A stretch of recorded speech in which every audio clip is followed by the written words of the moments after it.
احمق لوگ کہیں گے کہ مسلمان جس قبلے پر پہلے سے چلے آتے تھے اب اس سے کیوں منہ پھیر بیٹھے؟ تم کہہ دو کہ مشرق اور مغرب سب اللہ ہی کا ہے، وہ جس کو چاہتا ہے سیدھے رستے پر چلاتا ہے، اور اسی طرح ہم نے تم کو امت معتدل بنایا ہے تاکہ تم لوگوں پر گواہ بنو اور پیغمبر آخر الزماں صلی اللہ علیہ وآلہ وسلم تم پر گواہ بنے۔ اور جس قبلے پر تم پہلے تھے اس کو ہم نے اس لیے مقرر کیا تھا کہ معلوم کریں کہ کون ہمارے پیغمبر کا تابع رہتا ہے اور کون الٹے پاؤں پھر جاتا ہے۔ اور یہ بات یعنی تحویل قبلہ لوگوں کو گراں معلوم ہوئی، مگر جن کو اللہ نے ہدایت بخشی ہے وہ اسے گراں نہیں سمجھتے، اور اللہ ایسا نہیں کہ تمہارے ایمان کو یوں ہی ضائع کر دے۔ اللہ تو لوگوں پر بڑا مہربان ہے، صاحب رحمت ہے۔ اے پیغمبر صلی اللہ علیہ وآلہ وسلم، ہم تمہارا آسمان کی طرف منہ اٹھانا دیکھ رہے ہیں، سو ہم تم کو اسی قبلے کی طرف جس کو تم پسند کرتے ہو منہ کرنے کا حکم دیں گے۔ تو اپنا منہ مسجد حرام یعنی خانہ کعبہ کی طرف پھیر لو، اور تم لوگ جہاں ہوا کرو نماز پڑھنے کے وقت اسی مسجد کی طرف منہ کر لیا کرو۔ اور جن لوگوں کو کتاب دی گئی ہے وہ خوب جانتے ہیں کہ یہ نیا قبلہ ان کے پروردگار کی طرف سے حق ہے، اور جو کام یہ لوگ کرتے ہیں اللہ ان سے بے خبر نہیں۔ اور اگر تم ان اہل کتاب کے پاس تمام نشانیاں بھی لے کر آؤ تو بھی یہ تمہارے قبلے کی پیروی نہ کریں، اور تم بھی ان کے قبلے کی پیروی کرنے والے نہیں ہو، اور ان میں سے بھی بعض کے قبلے کے پیرو نہیں۔ اور اگر تم باوجود اس کے کہ تمہارے پاس علم یعنی اللہ کا حکم آ چکا ہے ان کی خواہشوں کے پیچھے چلو گے تو ظالموں میں ہو جاؤ گے۔ جن لوگوں کو ہم نے کتاب دی ہے وہ ان پیغمبر آخر الزماں صلی اللہ علیہ وآلہ وسلم کو اس طرح پہچانتے ہیں جس طرح اپنے بیٹوں کو پہچانا کرتے ہیں، مگر ایک فریق ان میں سے سچی بات کو جان بوجھ کر چھپا رہا ہے۔ اے پیغمبر صلی اللہ علیہ وآلہ وسلم، یہ نیا قبلہ تمہارے پروردگار کی طرف سے حق ہے، تو تم ہرگز شک کرنے والوں میں نہ ہونا، اور ہر ایک شخص کے لیے ایک سمت مقرر ہے جدھر وہ عبادت کے وقت منہ کیا کرتا ہے، تو تم نیکیوں میں سبقت حاصل کرو۔ تم جہاں ہوگے اللہ تم سب کو جمع کرے گا، بے شک اللہ ہر چیز پر قادر ہے۔ اور تم جہاں سے نکلو نماز میں اپنا منہ مسجد حرام کی طرف کر لیا کرو، بے شبہ یہ تمہارے پروردگار کی طرف سے حق ہے، اور تم لوگ جو کچھ کرتے ہو اللہ اس سے بے خبر نہیں۔ اور تم جہاں سے نکلو مسجد حرام کی طرف منہ کر کے نماز پڑھا کرو، اور مسلمانوں تم جہاں ہوا کرو اسی مسجد کی طرف رخ کیا کرو۔ یہ تاکید اس لیے کی گئی ہے کہ لوگ تم کو کسی طرح کا الزام نہ دے سکیں، مگر ان میں سے جو ظالم ہیں وہ الزام دیں تو دیں، سو ان سے مت ڈرنا اور مجھی سے ڈرتے رہنا، اور یہ بھی مقصود ہے کہ میں تم کو اپنی تمام نعمتیں بخشوں، اور یہ بھی کہ تم راہ راست پر چلو۔ جس طرح من جملہ اور نعمتوں کے ہم نے تمہیں میں سے ایک رسول بھیجے ہیں جو تم کو ہماری آیتیں پڑھ پڑھ کر سناتے اور تمہیں پاک بناتے، اور کتاب یعنی قرآن اور دانائی سکھاتے ہیں، اور ایسی باتیں بتاتے ہیں جو تم پہلے نہیں جانتے تھے، سو تم مجھے یاد کیا کرو، میں تمہیں یاد کیا کروں گا، اور میرا احسان مانتے رہنا اور میری ناشکری نہ کرنا۔ اے ایمان والو، صبر اور نماز سے مدد لیا کرو، بے شک اللہ صبر کرنے والوں کے ساتھ ہے۔ اور جو لوگ اللہ کی راہ میں مارے جائیں ان کی نسبت یہ نہ کہنا کہ وہ مرے ہوئے ہیں، وہ مردہ نہیں بلکہ زندہ ہیں، لیکن تم کو شعور نہیں۔ اور ہم کسی قدر خوف اور بھوک اور مال اور جانوں اور میووں کے نقصان سے تمہاری آزمائش کریں گے، اور صبر کرنے والوں کو بشارت سنا دو کہ ان لوگوں پر جب کوئی مصیبت واقع ہوتی ہے تو کہتے ہیں کہ ہم اللہ ہی کا مال ہیں اور اسی کی طرف لوٹ کر جانے والے ہیں۔ یہی لوگ ہیں جن پر ان کے پروردگار کی عنایتیں ہیں اور خصوصی رحمت بھی ہے، اور یہی سیدھے رستے پر ہیں۔ بے شک کوہ صفا اور مروہ اللہ کی نشانیوں میں سے ہیں، تو جو شخص خانہ کعبہ کا حج یا عمرہ کرے اس پر کچھ گناہ نہیں کہ دونوں کے درمیان چکر لگائے، بلکہ یہ ایک نیک کام ہے، اور جو کوئی نیک کام کرے تو اللہ قدردان ہے، دانا ہے۔ جو لوگ ہمارے حکموں اور ہدایتوں کو جو ہم نے نازل کی ہیں کسی غرض فاسد سے چھپاتے ہیں، باوجود کہ ہم نے ان کو لوگوں کے سمجھانے کے لیے اپنی کتاب میں کھول کھول کر بیان کر دیا ہے۔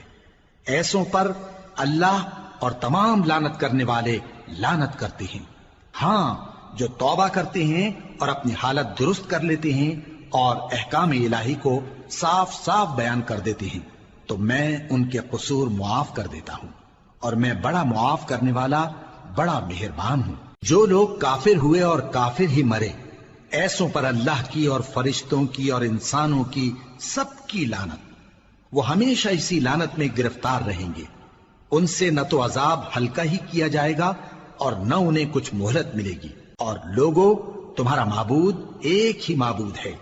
اس بڑے مہربان اور رحم والے کے سوا کوئی عبادت کے لائق نہیں۔ بے شک آسمانوں اور زمین کے پیدا کرنے میں اور رات اور دن کے ایک دوسرے کے پیچھے آنے جانے میں اور کشتیوں اور جہازوں میں جو سمندر میں لوگوں کے فائدے کے لیے رواں ہیں، اور میں جس کو اللہ آسمان سے برساتا اور اس سے زمین کو اس کے مردہ ہو جانے کے بعد زندہ یعنی خشک ہو جانے کے بعد سرسبز کر دیتا ہے، اور زمین پر ہر قسم کے جانور پھیلانے میں اور ہواؤں کے چلانے میں اور بادلوں میں جو آسمان اور زمین کے درمیان گھرے رہتے ہیں، عقل مندوں کے لیے اللہ کی قدرت کی نشانیاں ہیں۔ اور بعض لوگ ایسے ہیں جو غیر اللہ کو اللہ کا شریک بناتے اور ان سے اللہ کی سی محبت کرتے ہیں،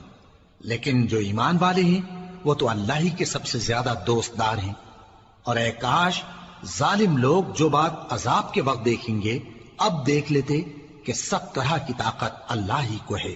اور یہ کہ اللہ سخت عذاب کرنے والا ہے۔ اس دن کفر کے پیشوا اپنے پیروں سے بیزاری ظاہر کریں گے اور دونوں عذاب الہی دیکھ لیں گے اور ان کے آپس کے تعلقات منقطع ہو جائیں گے۔ یہ حال دیکھ کر پیروی کرنے والے حسرت سے کہیں گے کہ اے کاش ہمیں پھر دنیا میں جانا نصیب ہو، تاکہ جس طرح یہ ہم سے بیزار ہو رہے ہیں اسی طرح ہم بھی ان سے بیزار ہوں۔ اس طرح اللہ ان کے اعمال حسرت بنا کر دکھائے گا اور وہ دوزخ سے نکل نہیں سکیں گے۔ لوگوں، جو چیزیں زمین میں حلال طیب ہیں وہ کھاؤ، اور شیطان کے قدموں پر نہ چلو، وہ تمہارا کھلا دشمن ہے۔ وہ تو تم کو برائی اور بے حیائی ہی کے کام کرنے کو کہتا ہے، اور یہ بھی کہ اللہ کی نسبت ایسی باتیں کہو جن کا تمہیں کچھ بھی علم نہیں۔ اور جب ان لوگوں سے کہا جاتا ہے کہ جو کتاب اللہ نے نازل فرمائی ہے اس کی پیروی کرو، تو کہتے ہیں نہیں، بلکہ ہم تو اسی چیز کی پیروی کریں گے جس پر ہم نے اپنے باپ دادا کو پایا۔ بھلا اگرچہ ان کے باپ دادا نہ کچھ سمجھتے ہوں اور نہ سیدھے رستے پر ہوں، تب بھی وہ انہی کی تقلید کیے جائیں گے۔ جو لوگ کافر ہیں ان کی مثال اس شخص کی سی ہے جو کسی ایسی چیز کو آواز دے جو پکار اور آواز کے سوا کچھ سن نہ سکے۔ یہ بہرے ہیں، گونگے ہیں، اندھے ہیں کہ کچھ سمجھ ہی نہیں سکتے۔ اے اہل ایمان، جو پاکیزہ چیزیں ہم نے تم کو عطا فرمائی ہیں ان کو کھاؤ، اور اگر اللہ ہی کے بندے ہو تو اس کی نعمتوں کا شکر بھی ادا کرو۔ اس نے تو تم پر بس مرا ہوا جانور اور لہو اور سور کا گوشت اور جس چیز پر اللہ کے سوا کسی اور کا نام پکارا جائے حرام کر دیا ہے۔ ہاں، جو مجبور ہو جائے بشرطے کہ اللہ کی نافرمانی نہ کرے اور حد ضرورت سے باہر نہ نکل جائے، اس پر کچھ گناہ نہیں۔ بے شک اللہ بخشنے والا ہے، رحم کرنے والا ہے۔ جو لوگ اللہ کی کتاب سے ان آیتوں اور ہدایتوں کو جو اس نے نازل فرمائی ہیں چھپاتے اور ان کے بدلے تھوڑی سی قیمت یعنی دنیاوی منفعت حاصل کرتے ہیں، وہ اپنے پیٹوں میں محض آگ بھرتے ہیں۔ ایسے لوگوں سے اللہ قیامت کے دن نہ کلام کرے گا اور نہ ان کو گناہوں سے پاک کرے گا، اور ان کے لیے دکھ دینے والا عذاب ہے۔ یہ وہ لوگ ہیں جنہوں نے ہدایت چھوڑ کر گمراہی اور بخشش چھوڑ کر عذاب خرید لیا۔ یہ آتش جہنم کی کیسی برداشت کرنے والے ہیں۔ یہ اس لیے کہ اللہ نے کتاب سچائی کے ساتھ نازل فرمائی، اور جن لوگوں نے اس کتاب میں اختلاف کیا وہ ضد میں آ کر نیکی سے دور ہو گئے ہیں۔ نیکی یہی نہیں کہ تم مشرق و مغرب کو قبلہ سمجھ کر ان کی طرف منہ کر لو، بلکہ نیکی یہ ہے کہ لوگ اللہ پر اور روز آخر پر اور فرشتوں پر اور اللہ کی کتاب پر اور پیغمبروں پر ایمان لائیں، اور مال باوجود عزیز رکھنے کے رشتہ داروں اور یتیموں اور محتاجوں اور مسافروں اور مانگنے والوں کو دیں، اور گردنوں کے چھڑانے میں خرچ کریں، اور نماز پڑھیں اور زکات دیں، اور جب عہد کر لیں تو اس کو پورا کریں، اور سختی اور تکلیف میں اور جنگ کے وقت ثابت قدم رہیں۔ یہی لوگ ہیں جو ایمان میں سچے ہیں، اور یہی ہیں جو اللہ سے ڈرنے والے ہیں۔ مومنوں، تم کو مقتولوں کے بارے میں قصاص یعنی خون کے بدلے خون کا حکم دیا جاتا ہے، اس طرح پر کہ آزاد کے بدلے آزاد مارا جائے، اور غلام کے بدلے غلام، اور عورت کے بدلے عورت۔ اور اگر قاتل کو اس کے مقتول بھائی کے قصاص میں سے کچھ معاف کر دیا جائے تو وارث مقتول کو پسندیدہ طریق سے قرارداد کی پیروی یعنی مطالبہ خون بہا کرنا اور قاتل کو خوشخوئی کے ساتھ ادا کرنا چاہیے۔ یہ تمہارے پروردگار کی طرف سے تمہارے لیے آسانی اور مہربانی ہے۔ اب جو اس کے بعد زیادتی کرے اس کے لیے دکھ کا عذاب ہے۔ اور اے اہل عقل، حکم قصاص میں تمہاری زندگانی ہے کہ تم قتل و خونریزی سے بچو۔ تم پر فرض کیا جاتا ہے کہ جب تم میں سے کسی کو موت کا وقت آ جائے تو اگر وہ کچھ مال چھوڑ جانے والا ہو تو ماں باپ اور رشتہ داروں کے لیے دستور کے مطابق وصیت کر جائے۔ اللہ سے ڈرنے والوں پر یہ ایک حق ہے۔ پھر جو شخص وصیت کو سننے کے بعد اس کو بدل ڈالے تو اس کے بدلنے کا گناہ انہی لوگوں پر ہے جو اس کو بدلیں، اور بے شک اللہ سنتا جانتا ہے۔ اب اگر کسی کو وصیت کرنے والے کی طرف سے کسی وارث کی طرفداری یا حق تلفی کا اندیشہ ہو تو اگر وہ وصیت کو بدل کر وارثوں میں صلح کرا دے تو اس پر کچھ گناہ نہیں، بے شک اللہ بخشنے والا ہے، رحم والا ہے۔ مومنوں، تم پر روزے فرض کیے گئے ہیں جس طرح تم سے پہلے لوگوں پر فرض کیے گئے تھے تاکہ تم پرہیزگار بنو۔ روزوں کے دن گنتی کے چند روز ہیں، تو جو شخص تم میں سے بیمار ہو یا سفر میں ہو تو دوسرے دنوں میں روزوں کا شمار پورا کر لے۔ اور جو لوگ روزہ رکھنے کی طاقت رکھیں لیکن رکھیں نہیں، وہ روزے کے بدلے محتاج کو کھانا کھلا دیں۔ اور جو کوئی اپنی مرضی سے زیادہ نیکی کرے تو اس کے حق میں زیادہ اچھا ہے،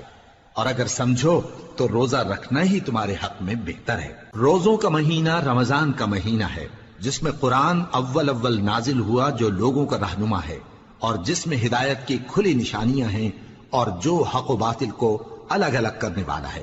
تو جو کوئی تم میں سے اس مہینے میں موجود ہو چاہیے کہ پورے مہینے کے روزے رکھے، اور جو بیمار ہو یا سفر میں ہو تو دوسرے دنوں میں روزے رکھ کر ان کا شمار پورا کر لے۔ اللہ تمہارے حق میں آسانی چاہتا ہے اور سختی نہیں چاہتا، اور یہ آسانی کا حکم اس لیے دیا گیا ہے کہ تم روزوں کا شمار پورا کر لو، اور اس احسان کے بدلے کہ اللہ نے تم کو ہدایت بخشی ہے تم اس کو بزرگی سے یاد کرو اور اس کا شکر کرو۔ اور اے پیغمبر، جب تم سے میرے بندے میرے بارے میں دریافت کریں تو انہیں معلوم ہو کہ میں تو تمہارے پاس ہی ہوں۔ جب کوئی پکارنے والا مجھے پکارتا ہے تو میں اس کی دعا قبول کرتا ہوں، تو ان کو چاہیے کہ میرے حکموں کو مانیں اور مجھ پر ایمان رکھیں تاکہ نیک رستہ پائیں۔ روزوں کی راتوں میں تمہارے لیے اپنی عورتوں کے پاس جانا جائز کر دیا گیا ہے، وہ تمہاری پوشاک ہیں اور تم ان کی پوشاک ہو۔ اللہ کو معلوم ہے کہ تم ان کے پاس جانے سے اپنے حق میں خیانت کرتے تھے، سو اس نے تم پر مہربانی کی اور تمہاری حرکات سے درگزر فرمائی، تو اب تم کو اختیار ہے کہ ان سے مباشرت کرو۔ اور اللہ نے جو چیز تمہارے لیے لکھ رکھی ہے یعنی اولاد، اس کو اللہ سے طلب کرو اور کھاؤ اور پیو، یہاں تک کہ صبح کی سفید دھاری رات کی سیاہ دھاری سے الگ نظر آنے لگے، پھر روزہ رکھ کر رات تک پورا کرو۔ اور جب تم مسجدوں میں اعتکاف بیٹھتے ہو تو ان سے مباشرت نہ کرو، یہ اللہ کی حدیں ہیں، ان کے پاس نہ جانا۔ اسی طرح اللہ اپنی آیتیں لوگوں کے سمجھانے کے لیے کھول کھول کر بیان فرماتا ہے تاکہ وہ پرہیزگار بنے۔ اور آپس میں ایک دوسرے کا مال ناحق نہ کھاؤ اور نہ اس کو رشوتاً حاکموں کے پاس پہنچاؤ تاکہ لوگوں کے مال کا کچھ حصہ ناجائز طور پر کھا جاؤ، اور اسے تم جانتے بھی ہو۔ اے پیغمبر، لوگ تم سے نئے چاند کے بارے میں دریافت کرتے ہیں کہ گھٹتا بڑھتا کیوں ہے۔ کہہ دو کہ وہ لوگوں کے کاموں کی میعادیں اور حج کے وقت معلوم ہونے کا ذریعہ ہے، اور نیکی اس بات میں نہیں کہ احرام کی حالت میں گھروں میں ان کے پچھواڑے کی طرف سے آؤ، بلکہ نیکوکار وہ ہے جو پرہیزگار ہو، اور گھروں میں ان کے دروازوں سے آیا کرو اور اللہ سے ڈرتے رہو تاکہ کامیاب ہو جاؤ۔ اور جو لوگ تم سے لڑتے ہیں تم بھی اللہ کی راہ میں ان سے لڑو، مگر زیادتی نہ کرنا کہ اللہ زیادتی کرنے والوں کو دوست نہیں رکھتا، اور ان کو جہاں پاؤ قتل کر دو، اور جہاں سے انہوں نے تم کو نکالا ہے یعنی مکے سے، وہاں سے تم بھی ان کو نکال دو۔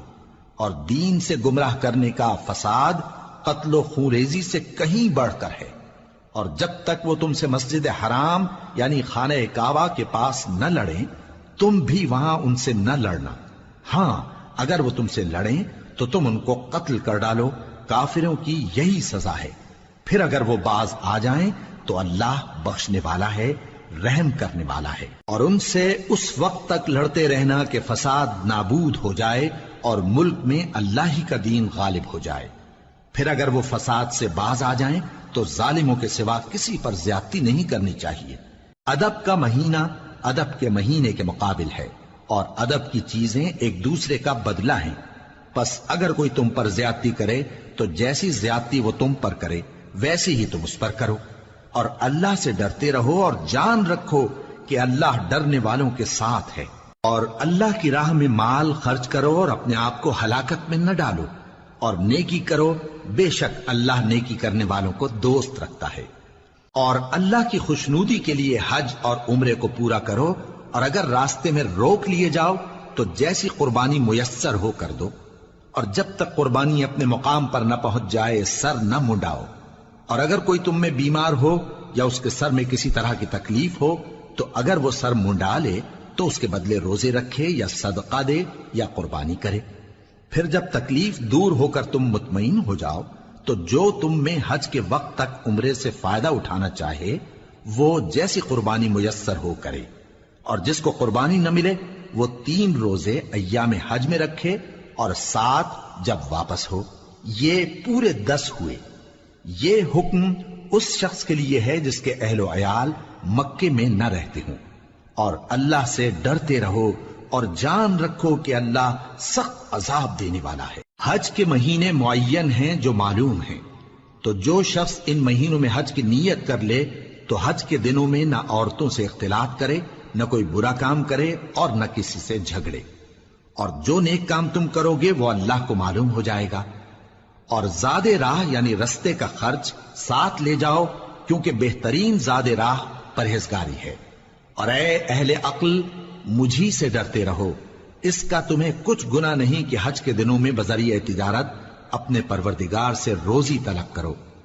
اور جب عرفات سے واپس ہونے لگو تو مشعر حرام یعنی مزدلفہ میں اللہ کا ذکر کرو، اور اس طرح ذکر کرو جس طرح اس نے تم کو سکھایا، اور اس سے پیشتر تم لوگ ان طریقوں سے محض ناواقف تھے۔ پھر جہاں سے اور لوگ واپس ہوں وہیں سے تم بھی واپس ہو، اور اللہ سے بخشش مانگو، بے شک اللہ بخشنے والا ہے، رحمت کرنے والا ہے۔ پھر جب حج کے تمام ارکان پورے کر چکو تو مینا میں اللہ کو یاد کرو جس طرح اپنے باپ دادا کو یاد کیا کرتے تھے، بلکہ اس سے بھی زیادہ۔ اور بعض لوگ ایسے ہیں جو اللہ سے التجا کرتے ہیں کہ اے پروردگار ہم کو جو دینا ہے دنیا ہی میں دے دے، اور ایسے لوگوں کا آخرت میں کچھ حصہ نہیں۔ اور بعض ایسے ہیں کہ دعا کرتے ہیں کہ پروردگار ہم کو دنیا میں بھی نعمت عطا فرما اور آخرت میں بھی نعمت بخشیو اور دوزخ کے عذاب سے محفوظ رکھیو۔ یہی لوگ ہیں جن کے لیے ان کے کاموں کا حصہ یعنی اجر نیک تیار ہے، اور اللہ جلد حساب لینے والا ہے۔ اور قیام منا کے دنوں میں جو گنتی کے دن ہیں اللہ کو یاد کرو۔ اگر کوئی جلدی کرے اور 2 ہی دن میں چل دے تو اس پر بھی کچھ گناہ نہیں، اور جو بات تک ٹھہرا رہے اس پر بھی کچھ گناہ نہیں۔ یہ باتیں اس شخص کے لیے ہیں جو اللہ سے ڈرے، اور تم لوگ اللہ سے ڈرتے رہو اور جان رکھو کہ تم سب اس کے پاس جمع کیے جاؤ گے۔ اور کوئی شخص تو ایسا ہے جس کی گفتگو دنیا کی زندگی میں تم کو دلکش معلوم ہوتی ہے، اور وہ اپنے معافی ضمیر پر یعنی اس بات پر جو اس کے دل میں ہے اللہ کو گواہ بناتا ہے، حالانکہ وہ سخت جھگڑالو ہے۔ اور جب پیٹ پھیر کر چلا جاتا ہے تو زمین میں دوڑتا پھرتا ہے تاکہ اس میں فتنہ انگیزی کرے اور کھیتی کو برباد اور انسانوں اور حیوانوں کی نسل کو نابود کر دے، اور اللہ فتنہ انگیزی کو پسند نہیں کرتا۔ اور جب اس سے کہا جاتا ہے کہ اللہ سے خوف کر تو غرور اس کو گناہ میں پھنسا دیتا ہے، سو اس کو جہنم کافی ہے اور وہ بہت برا ٹھکانہ ہے۔ اور کوئی شخص ایسا ہے کہ اللہ کی خوشنودی حاصل کرنے کے لیے اپنی جان بیچ ڈالتا ہے، اور اللہ بندوں پر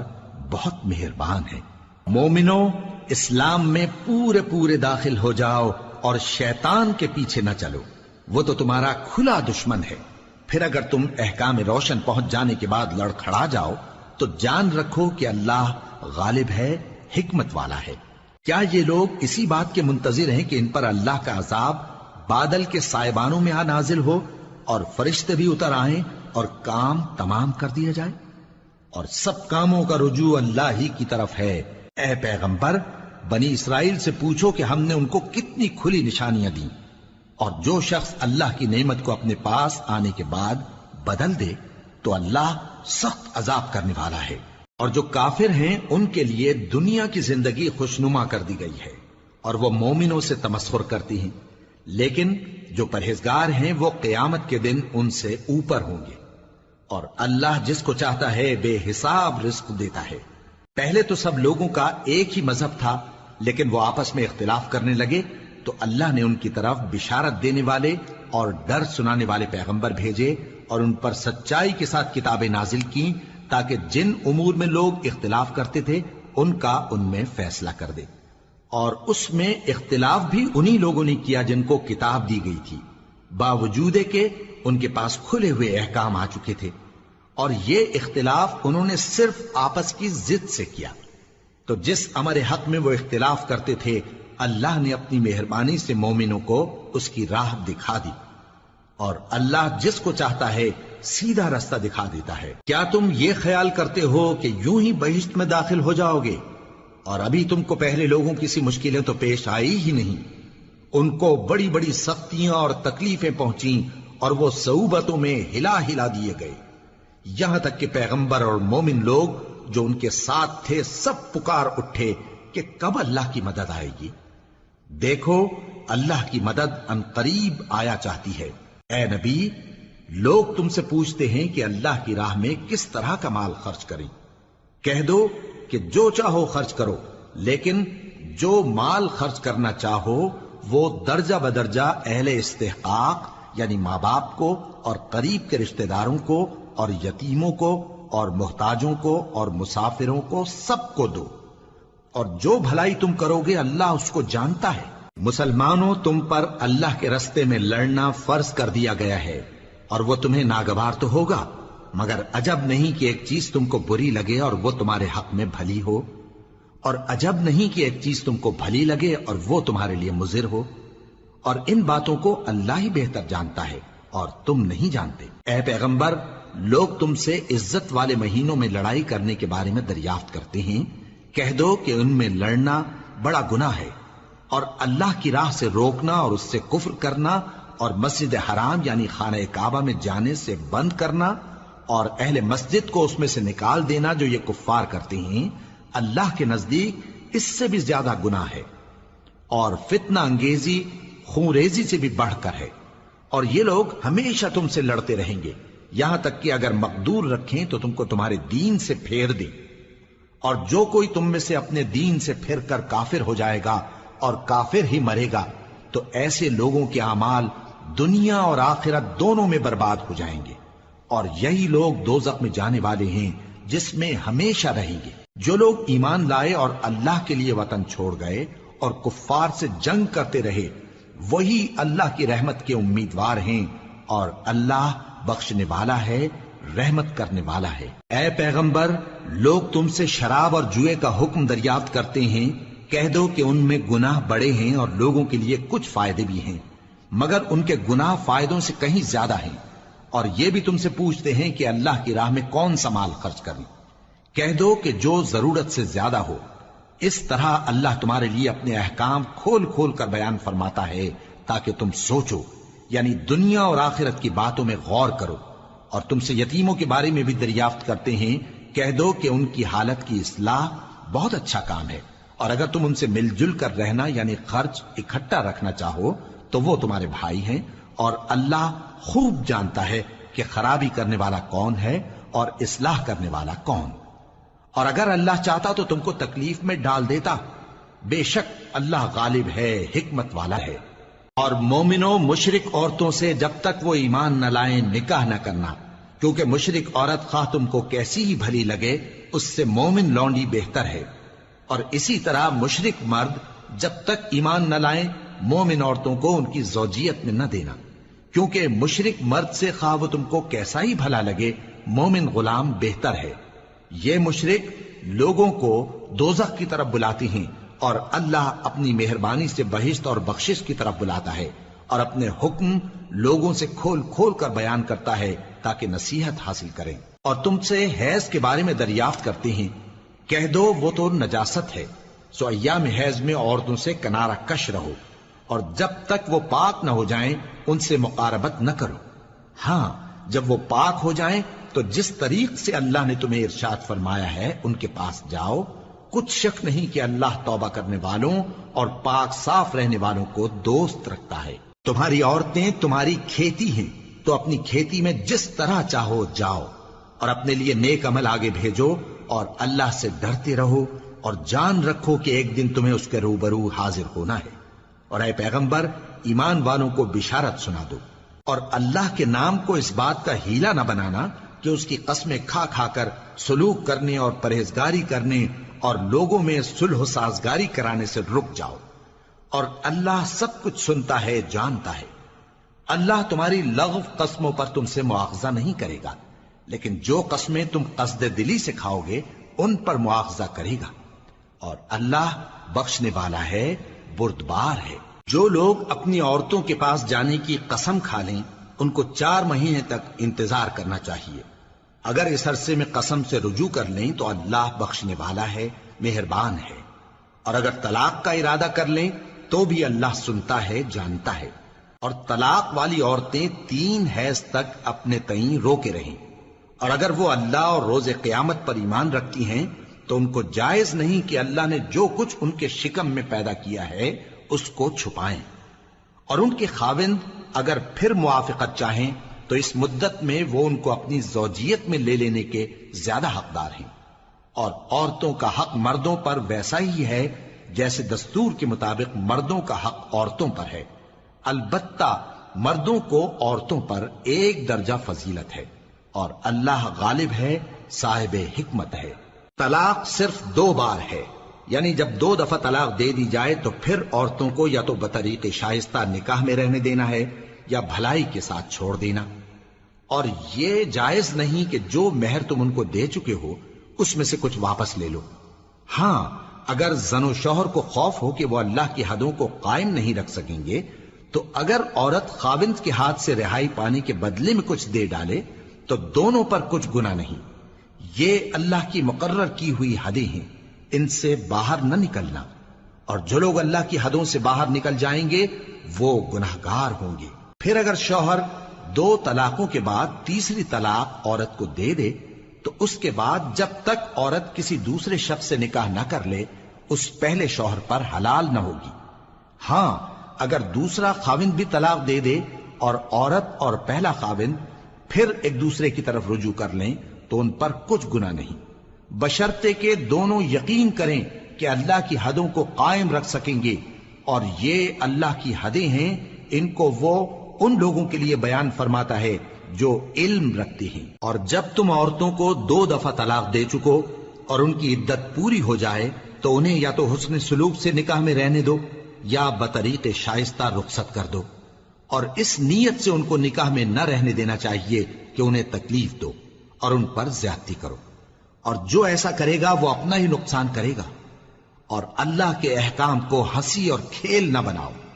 اور اللہ نے تم کو جو نعمتیں بخشی ہیں اور تم پر جو کتاب اور دانائی کی باتیں نازل کی ہیں جن سے وہ تمہیں نصیحت فرماتا ہے ان کو یاد کرو، اور اللہ سے ڈرتے رہو، اور جان رکھو کہ اللہ ہر چیز سے واقف ہے۔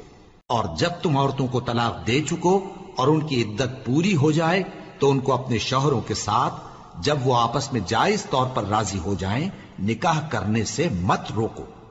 اس حکم سے اس شخص کو نصیحت کی جاتی ہے جو تم میں اللہ اور روز آخر پر یقین رکھتا ہے، یہ تمہارے لیے نہایت خوب اور بہت پاکیزگی کی بات ہے، اور اللہ جانتا ہے اور تم نہیں جانتے۔ اور مائیں اپنے بچوں کو پورے 2 سال دودھ پلائیں یہ حکم اس شخص کے لیے ہے جو پوری مدت تک دودھ پلوانا چاہے، اور دودھ پلانے والی ماؤں کا کھانا اور کپڑا دستور کے مطابق باپ کے ذمے ہوگا۔ کسی شخص کو اس کی طاقت سے زیادہ تکلیف نہیں دی جاتی، تو یاد رکھو کہ نہ تو ماں کو اس کے بچے کے سبب نقصان پہنچایا جائے اور نہ باپ کو اس کی اولاد کی وجہ سے نقصان پہنچایا جائے،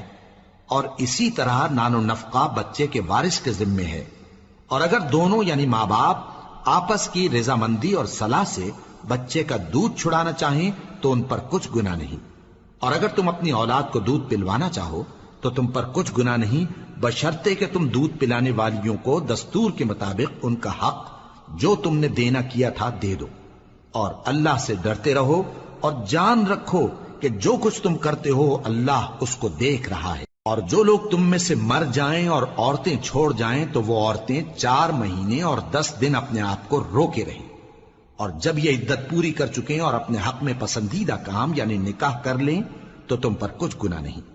اور اللہ تمہارے سب کاموں سے واقف ہے۔ اگر تم اشارے کنائے میں عورتوں کو نکاح کا پیغام بھیجو یا نکاح کی خواہش کو اپنے دلوں میں مخفی رکھو تو تم پر کچھ گناہ نہیں۔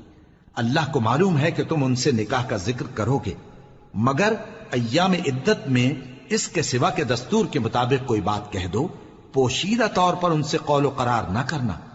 اور جب تک عدت پوری نہ ہو لے نکاح کا پختہ ارادہ نہ کرنا، اور جان رکھو کہ جو کچھ تمہارے دلوں میں ہے اللہ کو سب معلوم ہے، تو اس سے ڈرتے رہو اور جان رکھو کہ اللہ بخشنے والا ہے، حلم والا ہے۔ اور اگر تم عورتوں کو ان کے پاس جانے یا ان کا مہر مقرر کرنے سے پہلے طلاق دے دو تو تم پر کچھ گناہ نہیں، ہاں ان کو دستور کے مطابق کچھ خرچ ضرور دو، یعنی مقدور والا اپنے مقدور کے مطابق دے اور تنگ دست اپنی حیثیت کے مطابق۔ نیک لوگوں پر یہ ایک طرح کا حق ہے۔ اور اگر تم عورتوں کو ان کے پاس جانے سے پہلے طلاق دے دو لیکن مہر مقرر کر چکے ہو تو آدھا مہر دینا ہوگا۔ ہاں اگر عورتیں مہر بخش دیں یا مرد جن کے ہاتھ میں عقد نکاح ہے اپنا حق چھوڑ دیں اور پورا مہر دے دیں تو ان کو اختیار ہے۔ اور اگر تم مرد لوگ ہی اپنا حق چھوڑ دو تو یہ پرہیزگاری کی بات ہے، اور آپس میں بھلائی کرنے کو فراموش نہ کرنا۔ کچھ شک نہیں کہ اللہ تمہارے سب کاموں کو دیکھ رہا ہے۔ مسلمانوں، سب نمازیں خصوصاً بیچ کی نماز یعنی نماز عصر پورے اہتمام کے ساتھ ادا کرتے رہو اور اللہ کے آگے ادب سے کھڑے رہا کرو۔ پھر اگر تم خوف کی حالت میں ہو تو پیادے یا سوار جس حال میں ہو نماز پڑھ لو۔ پھر جب امن و اطمینان ہو جائے تو جس طریق سے اللہ نے تم کو سکھایا ہے جو تم پہلے نہیں جانتے تھے اللہ کو یاد کرو۔ اور جو لوگ تم میں سے مر جائیں اور عورتیں چھوڑ جائیں وہ اپنی عورتوں کے حق میں وصیت کر جائیں کہ ان کو 1 سال تک خرچ دیا جائے اور گھر سے نہ نکالی جائیں۔ ہاں اگر وہ خود گھر سے چلی جائیں اور اپنے حق میں پسندیدہ کام یعنی نکاح کر لیں تو تم پر کچھ گناہ نہیں، اور اللہ زبردست ہے، حکمت والا ہے۔ اور مطلقہ عورتوں کو بھی دستور کے مطابق نان و نفقہ دینا چاہیے، پرہیزگاروں پر یہ بھی حق ہے۔ اسی طرح اللہ اپنے احکام تمہارے لیے بیان فرماتا ہے تاکہ تم سمجھو۔ بھلا تم نے ان لوگوں کو نہیں دیکھا جو شمار میں ہزاروں ہی تھے اور موت کے ڈر سے اپنے گھروں سے نکل بھاگے تھے، تو اللہ نے ان کو حکم دیا کہ مر جاؤ، پھر ان کو زندہ بھی کر دیا۔ کچھ شک نہیں کہ اللہ لوگوں پر مہربانی رکھتا ہے، لیکن اکثر لوگ شکر نہیں کرتے۔ اور مسلمانوں، اللہ کی راہ میں جہاد کرو اور جان رکھو کہ اللہ سب کچھ سنتا ہے، سب کچھ جانتا ہے۔ کون ہے کہ اللہ کو قرض حسنہ دے کہ وہ اس کے بدلے اس کو کئی گنا زیادہ دے گا، اور اللہ ہی روزی کو تنگ کرتا اور وہی اسے کشادہ کرتا ہے، اور تم اسی کی طرف لوٹ کر جاؤ گے۔ بھلا تم نے بنی اسرائیل کی ایک جماعت کو نہیں دیکھا جس نے موسیٰ کے بعد اپنے پیغمبر سے کہا کہ آپ ہمارے لیے ایک بادشاہ مقرر کر دیں تاکہ ہم اللہ کی راہ میں جہاد کریں؟ پیغمبر نے کہا کہ اگر تم کو جہاد کا حکم دیا جائے تو ایسا تو نہیں کہ لڑنے سے پہلو تہی کرو۔ وہ کہنے لگے کہ ہم اللہ کی راہ میں کیوں نہ لڑیں گے جبکہ ہم وطن سے خارج اور بال بچوں سے جدا کر دیے گئے۔ پھر جب ان کو جہاد کا حکم دیا گیا تو چند اشخاص کے سوا سب پھر گئے، اور اللہ ظالموں سے خوب واقف ہے۔ اور پیغمبر نے ان سے یہ بھی کہا کہ اللہ نے تم پر طالوت کو بادشاہ مقرر فرمایا ہے، وہ بولے کہ اسے ہم پر بادشاہی کا حق کیوں کر ہو سکتا ہے؟ اس سے بڑھ کر بادشاہی کے مستحق تو ہم ہیں، اور اس کے پاس تو بہت سی دولت بھی نہیں۔ پیغمبر نے کہا کہ اللہ نے اس کو تم پر فضیلت دی ہے اور بادشاہی کے لیے منتخب فرمایا ہے۔ اس نے اسے علم بھی بہت سا بخشا ہے اور تن و توش بھی بڑا عطا کیا ہے، اور اللہ کو اختیار ہے جسے چاہے بادشاہی بخشے، وہ بڑا کشائش والا ہے، دانا ہے۔ اور پیغمبر نے ان سے کہا کہ ان کی یعنی طالوت کی بادشاہی کی نشانی یہ ہے کہ تمہارے پاس وہ صندوق آئے گا جس کو فرشتے اٹھائے ہوئے ہوں گے، اس میں تمہارے پروردگار کی طرف سے تسلی بخشنے والی چیز ہوگی اور کچھ اور چیزیں بھی ہوں گی جو موسیٰ اور ہارون چھوڑ گئے تھے۔ اگر تم ایمان رکھتے ہو تو یہ تمہارے لیے ایک بڑی نشانی ہے۔ غرض جب طالوت فوجیں لے کر روانہ ہوا تو اس نے ان سے کہا کہ اللہ ایک نہر سے تمہاری آزمائش کرنے والا ہے، جو شخص اس میں سے پانی پی لے گا اس کی نسبت تصور کیا جائے گا کہ وہ میرا نہیں، اور جو نہ پیے گا وہ سمجھا جائے گا کہ میرا ہے۔ ہاں اگر کوئی ہاتھ سے چلو بھر پانی لے لے تو خیر۔ جب وہ لوگ نہر پر پہنچے تو چند آدمیوں کے سوا سب نے پانی پی لیا۔ پھر جب طالوت اور مومن لوگ جو اس کے ساتھ تھے نہر کے پار ہو گئے تو کہنے لگے کہ آج ہم میں جالوت اور اس کے لشکر سے مقابلہ کرنے کی طاقت نہیں۔ جو لوگ یقین رکھتے تھے کہ ان کو اللہ کے روبرو حاضر ہونا ہے، وہ کہنے لگے کہ بسا اوقات تھوڑی سی جماعت نے اللہ کے حکم سے بڑی جماعت پر فتح حاصل کی ہے،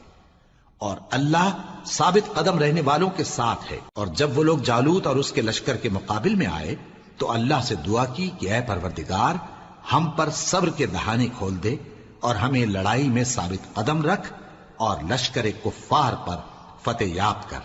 تو طالوت کی فوج نے اللہ کے حکم سے ان کو شکست دے دی، اور داؤد نے جالوت کو قتل کر ڈالا، اور اللہ نے ان کو بادشاہی اور دانائی بخشی اور جو کچھ چاہا سکھایا۔ اور اگر اللہ لوگوں کو ایک دوسرے پر چڑھائی اور حملہ کرنے سے نہ ہٹاتا رہتا تو کرۂ ارض تباہ ہو جاتا، لیکن اللہ اہل عالم پر بڑا مہربان ہے۔ یہ اللہ کی آیتیں ہیں جو ہم تم کو سچائی کے ساتھ پڑھ کر سناتے ہیں، اور اے محمد صلی اللہ علیہ وآلہ وسلم تم بلا شبہ پیغمبروں میں سے ہو۔